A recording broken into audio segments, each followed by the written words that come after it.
about the realities of what, and this is the thing, I've been reading a lot of this lately. Going back, in 1992, I voted for Ross Perot. Mm-hmm. You know why I voted for Ross Perot? For one reason, because he was the only candidate that talked about how devastating NAFTA would be to American jobs and to our manufacturing base. And he talked about that giant sucking sound. I've read this book here in the last week, Save your jobs, save our country. Why NAFTA must be stopped now. You know what's interesting? Since then, Ross Perot's become a prophet.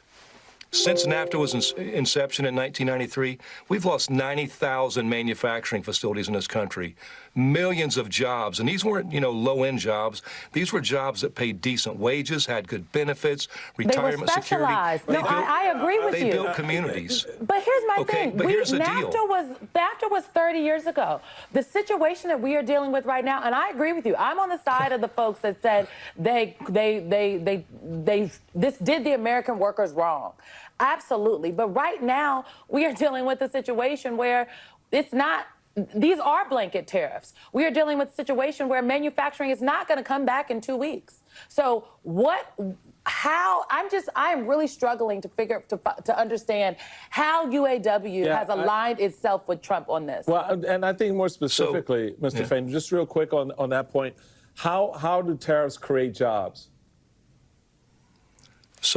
So first off, NAFTA is still causing us to lose jobs in this country. That's true. Our broken trade system is still causing us to lose jobs in this country. And no one from either party has been willing to even address the issue for 30-plus years. That's the first thing.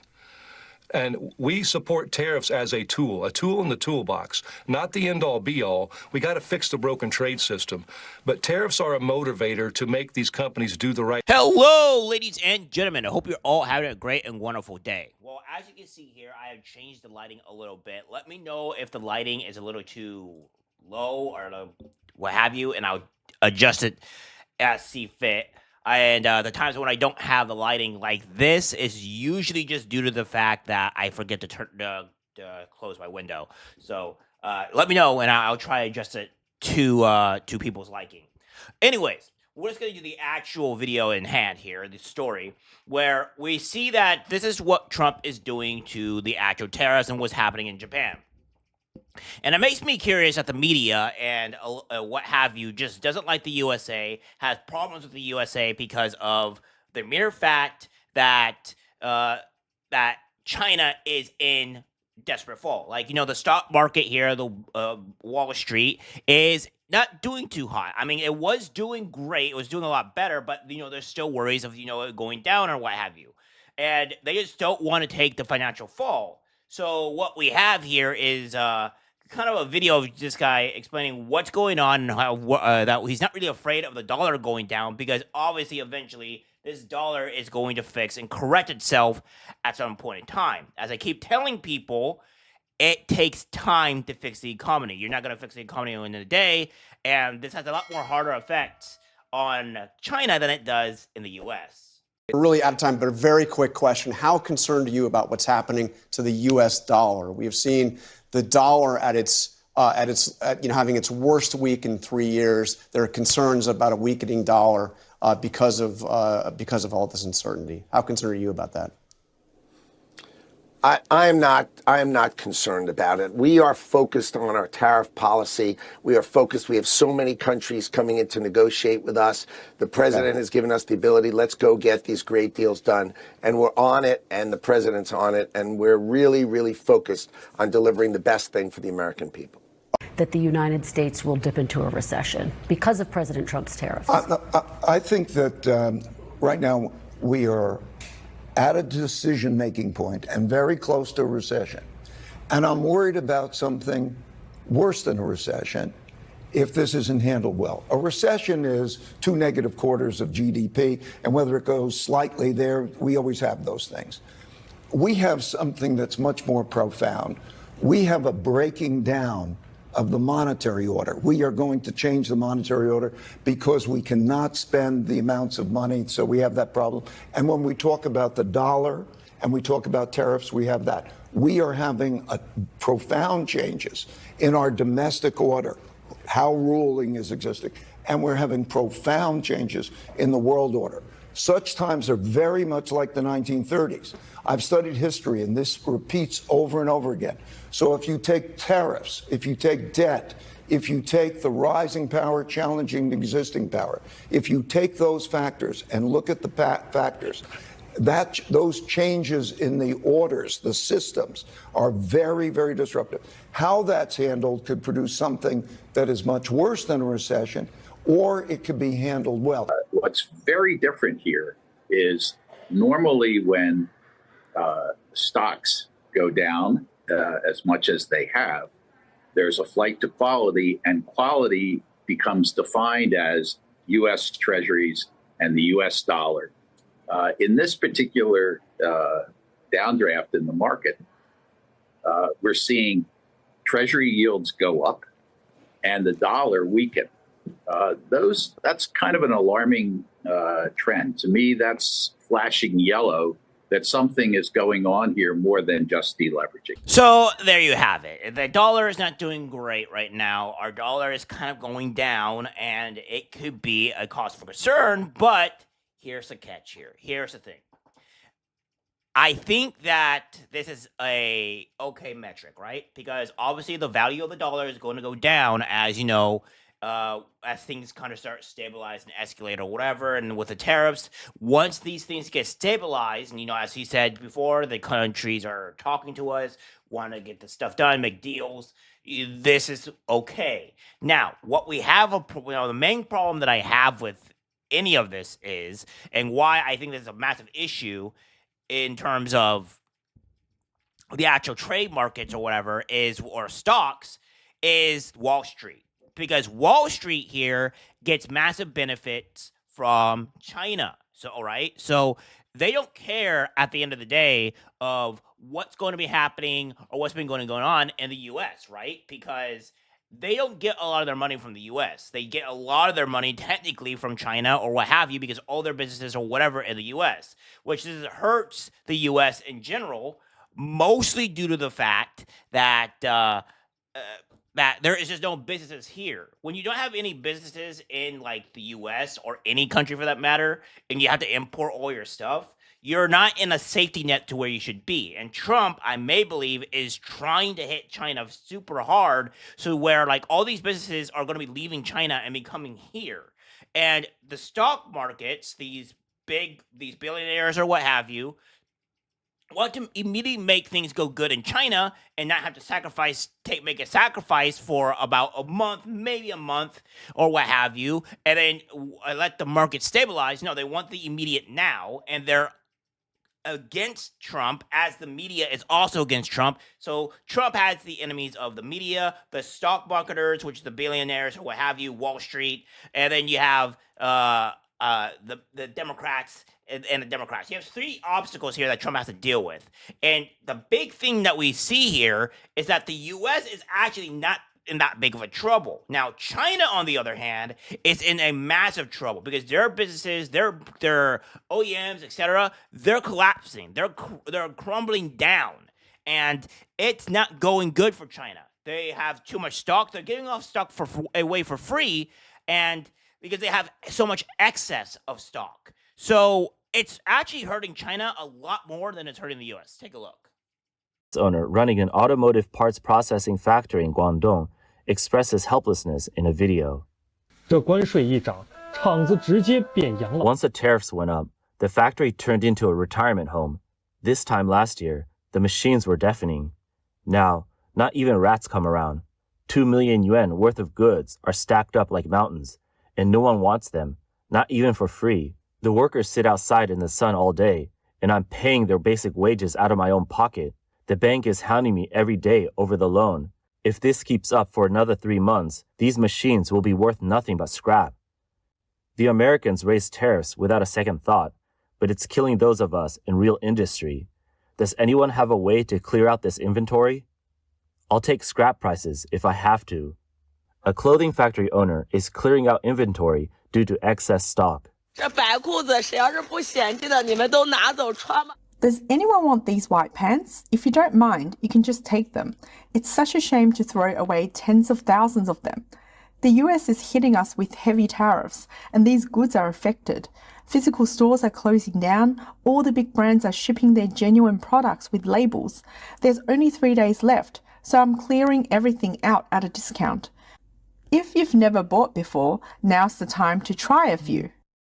The US-China trade war has dealt a devastating blow to industries that depend on exports to the United States, especially in sectors such as textiles, apparel, electronics, and automotive products. Factories that previously manufactured goods for American brands have been hit hardest, with widespread order cancellations and even finished products left without buyers. Many factories have been forced to halt production or attempt to reduce inventory through domestic sales, but weak consumer demand at home has limited the impact, resulting in heavy losses.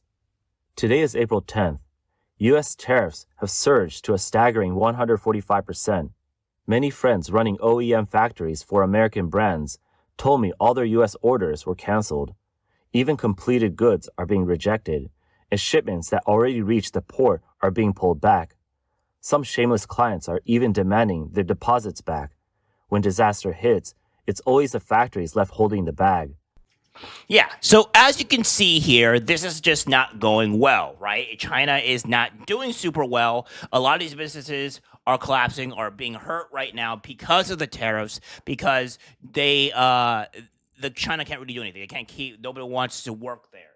So we need to keep the pressure onto China, and we need to make sure that we can have all these manufacturing companies or what have you come into place. And this is A-okay. This is not a problem. Now, I can't tell you too much of what's going on in terms of the economic value or what have you, because I'm not an economic person. I'm not going to go and sit here and grandstand to you on exactly how the markets are being raised or being pushed. I can just say assumptions, but you probably shouldn't take that assumption from me. That's just what I'm going to say here. But I do think that the stockholders, the billionaires, Wall Street has a lot to do with what's going on in the markets right now, and they're trying to work with China per se in order to make the market seem a little bit better than it is or collapse than what have you. So I think that was what might be going on here. I won't hold my breath. Do not take what I say with a grain of salt. But yeah, that's what's going on here. But we have somebody else that we should talk to, which we have the ambassador Jameson Greer, which is going to be talking with Margaret Brennan about the plans and what have you on this whole situation here. So without further ado, my friends, let's get into it. Good morning, Margaret. How are you? I'm well. I'm hoping you can give us some news of movement on this clash. Is the Trump administration opening any kind of channel to Beijing right now? Are there any plans for Presidents Trump and Xi to speak? Right now, we don't have any plans on that.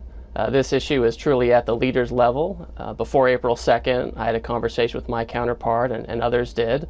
Since April 2nd, we have this at the leaders' level, and at some point, as President Trump has pointed out, we expect that we'll be able to have a conversation with them. Well, China holds about $1.5 trillion in assets in this country. About half of them are U.S. treasuries.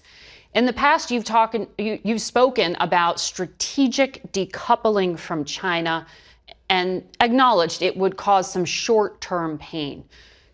Are you trying to get China to sell some of those assets? Is that part of your goal as well? That's not part of this plan. President Trump has a global program to try to reshore American manufacturing and address the trade deficit. It's a global issue.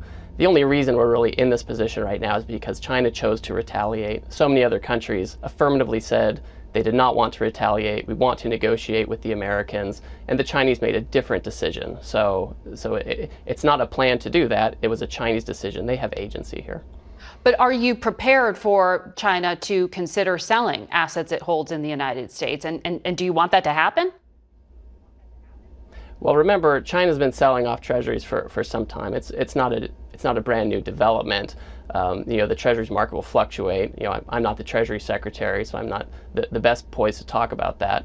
But I think the issue is we've become so dependent on China, and for so many decades we haven't had fair market access. So again, we see China taking action, implementing their policy to try to be less tied up with us as well. So it's not surprising to see them making these kinds of moves. We obviously have to be prepared on our part to have a resilient economy.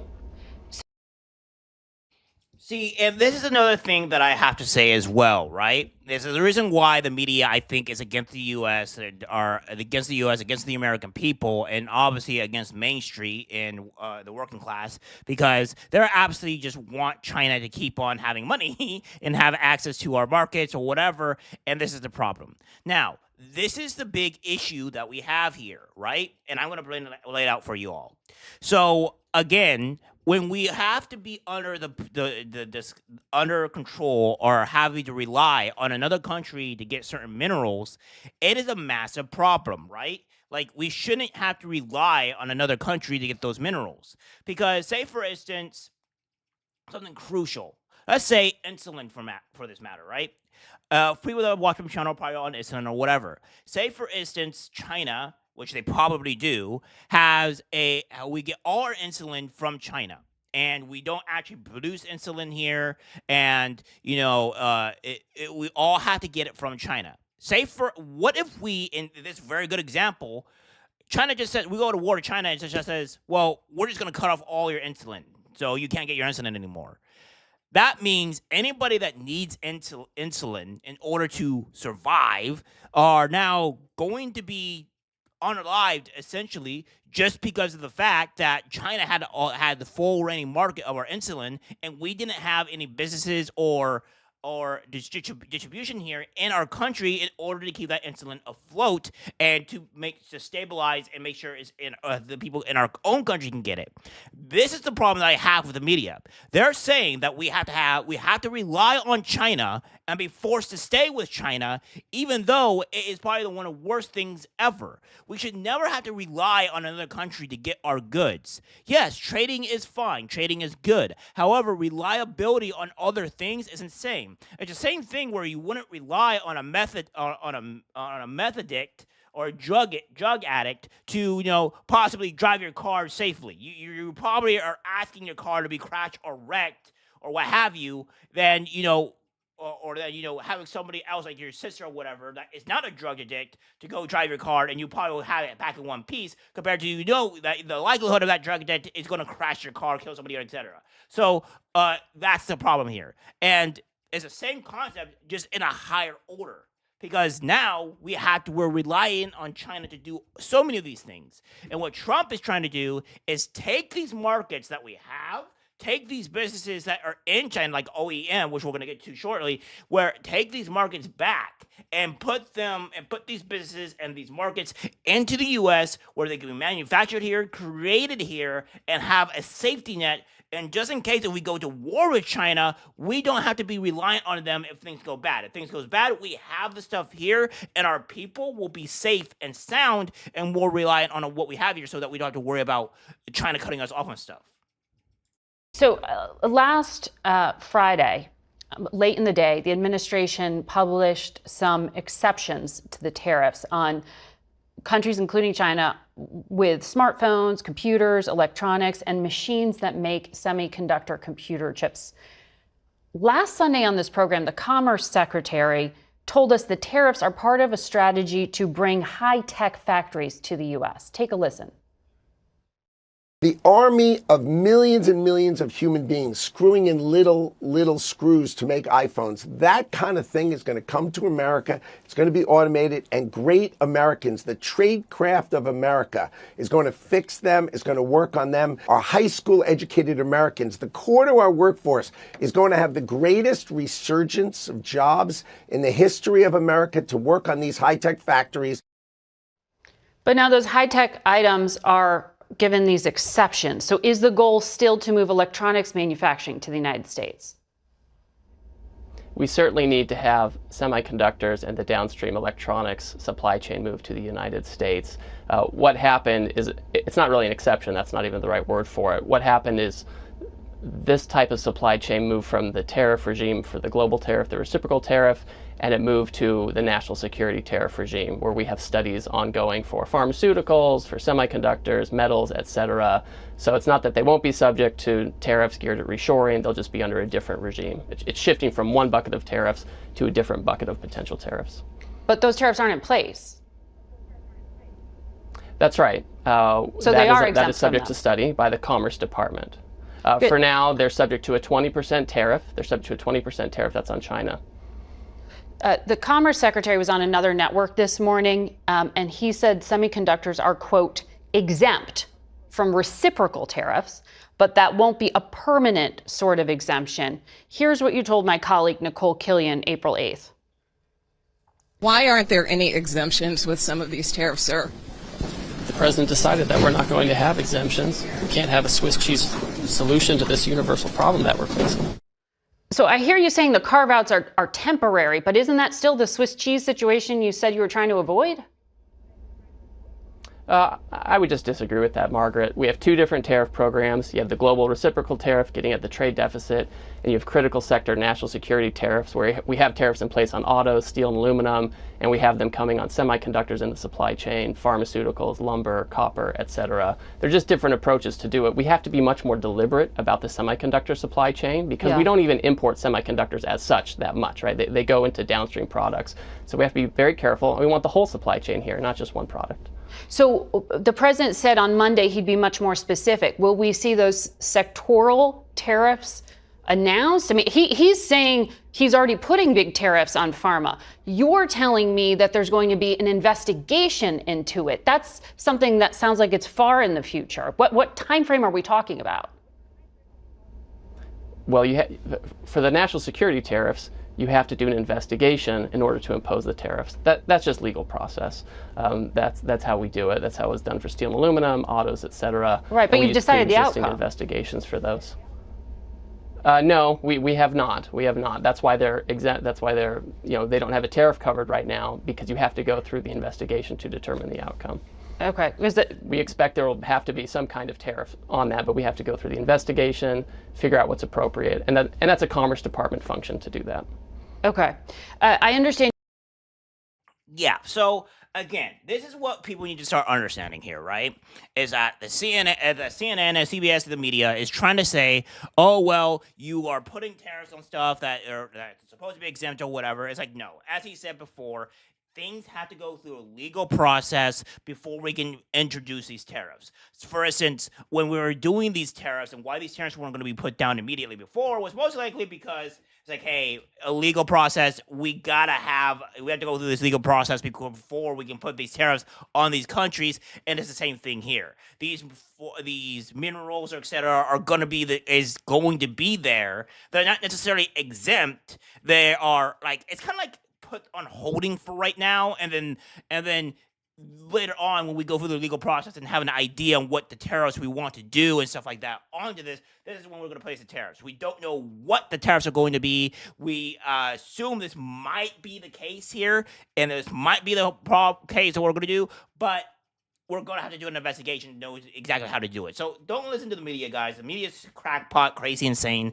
and yeah, it is crazy. But the good thing is this is hurting China. And if we can just hold out for a few more weeks till maybe a month, we could maybe seriously severely hurt China to where China is going to have to come to the table. But hey, listen, we're getting hurt real bad here. We got to come up with a deal. And when that happens, we can have the markets and everything will even stabilize once again. So that's what the case is going on right now. All right, guys, that's it for the video. Like, subscribe, share. As always, take care, my friends.